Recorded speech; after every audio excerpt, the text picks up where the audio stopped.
नमस्कार दोस्तों, आप सबका हार्दिक अभिनंदन करता हूं। दोस्तों कुछ अपडेट्स देना चाहूँगा।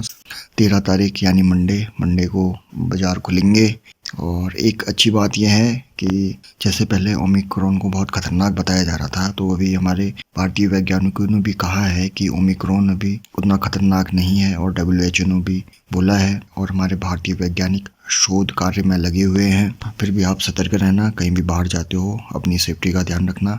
तो दोस्तों अब मैं कुछ स्टॉक्स बताना चाहूँगा। SBI कार्ड पेमेंट 10 दिसंबर यानी शुक्रवार को इसमें गिरावट हुई। 3% से ज़्यादा की गिरावट थी। इसमें गिरावट की जो एग्जैक्ट वजह है वो पता नहीं है, लेकिन जिसके पास भी SBI कार्ड है घबराए नहीं, होल्ड करें। और मैंने इसमें एक चीज़ नोटिस की है, ये जब 1000 के लेवल को तोड़ने की कोशिश करता है, ये वहीं से इसमें गिरावट चालू हो जाती है। या तो कोई बड़े निवेशक इसमें माल बेच देते हैं, जो कि बहुत बार देखा गया है। मैं इसका मैक्सिमम चार्ट दिखाऊंगा तब आपको पता चलेगा। तो यहाँ पर आपको दिख रहा होगा ये 1000 की लाइन है। जब SBI कार्ड ने 1000 के लेवल को तोड़ने की कोशिश की है, ये वहीं से इसमें गिरावट आ जाती है। गिरावट की कोई स्पेसिफिक वजह तो सामने नहीं आ रही है, लेकिन मोनोपोली स्टॉक है। कार्ड पेमेंट से संबंधित अभी कोई भी स्टॉक अलग से शेयर मार्केट में लिस्ट नहीं है, और जिसके पास भी है वो घबराए नहीं। तो आप देख सकते हैं ये एक सीमित एक बॉक्स के अंदर ही है। जिस दिन इसमें एक भी अच्छी खबर आई तो ये 1000 के लेवल को आराम से तोड़ देगा। जिसके पास भी है SBI कार्ड पेमेंट होल्ड कर सकते हैं। डिस्क्लेमर देना चाहूँगा, SBI कार्ड मेरे पोर्टफोलियो में भी है। ट्राइडेंट के नवंबर महीने के प्रोडक्शन के आंकड़े आए हैं, जो कि अच्छे आंकड़े आ रखे हैं पिछली बार से। ऐसी खबर आ रही है कि ये शेयर होल्डर्स को अलग से गिफ्ट वाउचर भी दे सकते हैं। फ्राइडे को ट्राइडेंट में एक अच्छी बात देखने को मिली, ना ही अपर सर्किट लगा ना ही लोअर सर्किट लगा, जो कि बहुत अच्छी बात है। अगर आप इसका 5 दिन का चार्ट देखोगे तो आपको यहाँ पर देखने को मिलेगा ये upper circuit upper circuit upper circuit, फिर नीचे एक बार लोअर सर्किट भी लगा था। और लेकिन शुक्रवार को जो इसमें नॉर्मल ट्रेडिंग हुई, जो कि अच्छी बात है, क्योंकि अगर ऐसे ही अपर सर्किट और लोअर सर्किट लगते रहे तो हम इसका जो प्राइस मूवमेंट है वो ट्रैक नहीं कर पाएंगे। बहुत से लोग कह रहे हैं ट्राइडेंट के शेयर को ऑपरेटर ने उठाया है। दोस्तों मैं यहाँ पर एक बात क्लियर करना चाहूँगा कि अगर ट्राइडेंट के शेयर में ऑपरेटर भी हैं, क्योंकि ऑपरेटर कोई एक आदमी नहीं होता है, जिनके पास ज़्यादा ही पैसा होता है वो लोग ऑपरेटर हो सकते हैं, और ऑपरेटर उन शेयरों में सक्रिय रहते हैं जो ट्रेंड में चल रहे हैं। तो आपने गौर किया होगा जब ट्राइडेंट 3 रुपये 6 रुपये का था तब इसको कोई पूछ नहीं रहा था, और जब सडनली ये ट्रेंड में आया, इसके बारे में लगातार न्यूज़ में आने लगा, तो लोग इसको खरीदने लगे।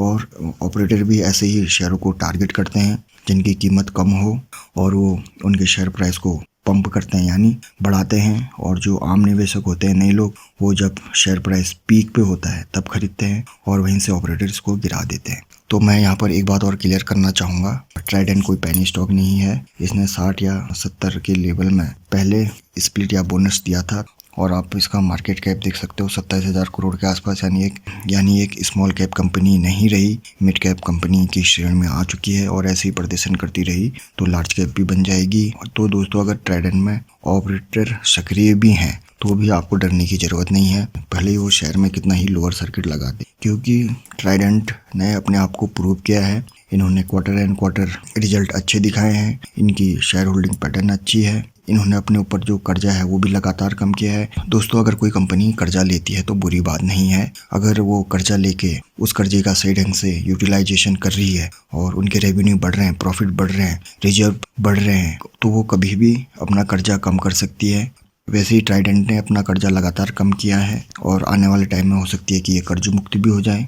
यहीं पर एक चीज़ और ध्यान देना, अगर कोई कंपनी कर्जा ले रही है लेकिन उस कर्जे का सही ढंग से यूज़ नहीं कर रही है, और ना ही उनका रेवेन्यू बढ़ रहा है, ना ही प्रॉफिट बढ़ रहा है, और कर्जा भी लगातार बढ़ते जा रहा है, तो ऐसी कंपनियों से सतर्क रहना। अगर ट्राइडेंट में ऑपरेटर सक्रिय भी हैं और वो स्टॉक को तोड़ने की कोशिश करें तो आप डरना मत, क्योंकि स्टॉक ने अपने आप को प्रूव किया है। इनके नवंबर के प्रोडक्शन के आंकड़े भी अच्छे आए हैं, और जो हमारे नए निवेशक होते हैं वो पीक पे एंट्री लेते हैं और नीचे बेच देते हैं। शेयर मार्केट का एक सीधा सा बेसिक रूल है जो इन्वेस्टर को सिखाया जाता है कि बाई एट लो, यानी जब गिरावट हो तब खरीदो, और सेल एट हाई, और जब हाई पे हो तो तब बेचो। जो बड़े बड़े इन्वेस्टर हैं इसी बेसिक चीज़ को फॉलो करते हैं, और जो नए लोग हैं वो क्या करते हैं, ठीक इसका उल्टा, buy at high sell at low. तो कहाँ से फ़ायदा होगा, शेयर खरीदा गिर गया तुरंत बेच देंगे, बिना सोचे समझे शेयर में एंट्री करेंगे। अरे कारण होना चाहिए, किस कारण से निवेश कर रहे हो, आपका क्या टारगेट है। दोस्तों गो फैशन नई कंपनी शेयर मार्केट में लिस्ट हुई है, 3 दिसंबर को ही लिस्ट हुई। डाउन चल रही है तो आप इसको अपनी वॉच लिस्ट में रखना, मॉनिटर करना। कुछ टाइम बाद बड़ी मूव आ सकती है, इसलिए आप इसको खरीदने की सलाह नहीं दे रहा हूँ, सिर्फ मॉनिटर करने के लिए कह रहा हूँ। आप इसको अपनी वॉच लिस्ट में ऐड करना और मॉनिटर करना गो फैशन को। IRCTC का शेयर भी गिरावट में है और मैंने इसको स्प्लिट के बाद खरीदा था और ये कोई कंपनी लॉस में निकालने वाली नहीं है। अगर आपके पास है, आपको नुकसान भी हो रहा है तो उसको होल्ड करें। और IRCTC के लिए एक अच्छी खबर है, इन्होंने अपना कैटरिंग बिजनेस कुछ एक्सप्रेस ट्रेनों में शुरू कर दिया है। मोनोपोली स्टॉक है, गिरावट में आप ऐड कर सकते हो। अब मैं विप्रो की बात करूंगा। विप्रो का शेयर एक महीने में 3% डाउन है और शुक्रवार को भी ये डाउन था। अगर आपके पास है तो आप बेशक इसको होल्ड करें। जिस शेयर ने 10,000 रुपये को 400-500 करोड़ में बदल दिया हो, उसके बारे में मैं आपको क्या बोलूं। विप्रो ने कैसे 10,000 के निवेश को 500-600 करोड़ में बदला, आप गूगल में सर्च कर लेना, आपको पता चल जाएगा। जो नए लोग हैं विप्रो जैसे शेयर को, TCS जैसे शेयर को, इन्फोसिस जैसे शेयर को, IRCTC जैसे शेयर को थोड़ी सी भी गिरावट में बेच देते हैं। अब बताओ तो कहाँ से वेल्थ क्रिएट होगी। जिस स्टॉक में होल्ड करना होता है वहाँ पर करेंगे नहीं। होल्ड कहाँ पर करेंगे, पेनी स्टॉक में, जहाँ पर ऑपरेटर सक्रिय होंगे या जो कंपनी दिवालिया हो गई होगी। जो मैंने सिंटेक्स कंपनी का उदाहरण दिया था, उसके ऊपर वीडियो बनाया है। ऐसे स्टॉक में होल्ड करेंगे, ऐसे स्टॉक में वो एवरेज करेंगे। कहाँ से शेयर मार्केट में आपको मुनाफा हो। यही फर्क है बड़े लोग में और हम में। बड़े लोग जो होते हैं वो क्वालिटी के ऊपर ध्यान देते हैं और जो नए लोग हैं शेयर मार्केट में वो क्वांटिटी के ऊपर ध्यान देते हैं। बहुत बड़ी बात है, इस पे ध्यान देना आप। और buy at low sell at high basic चीज है, याद रखना। तो जिसके पास भी विप्रो का शेयर है बेशक बिंदास होल्ड कर सकते हैं, घबराने की कोई बात नहीं है।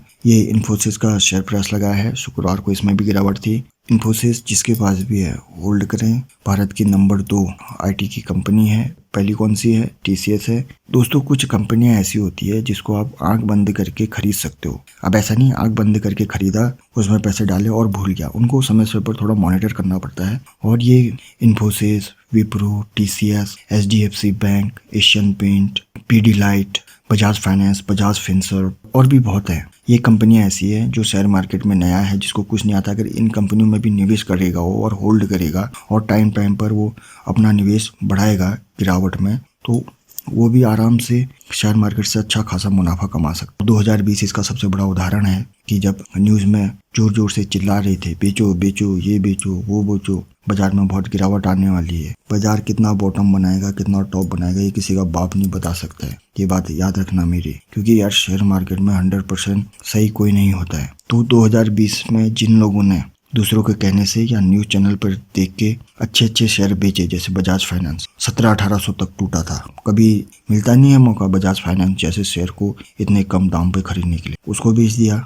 बजाज फिनसर्व 4 से 5 हजार रुपए तक आया था, आज देखो कितनी है दोनों की कीमत। इन्फोसिस, मुथूट फाइनेंस, और देखो आज जिन्होंने बेचा होगा वो आज पछता रहे होंगे।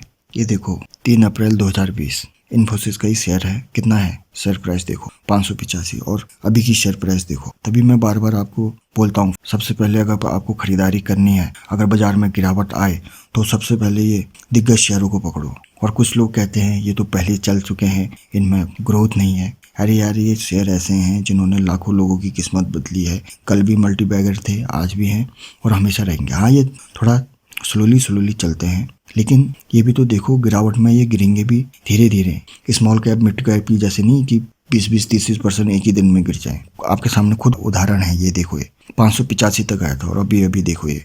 वैसे ही विप्रो का देख लो, मुथूट फाइनेंस, HDFC बैंक, सबका देखना आप।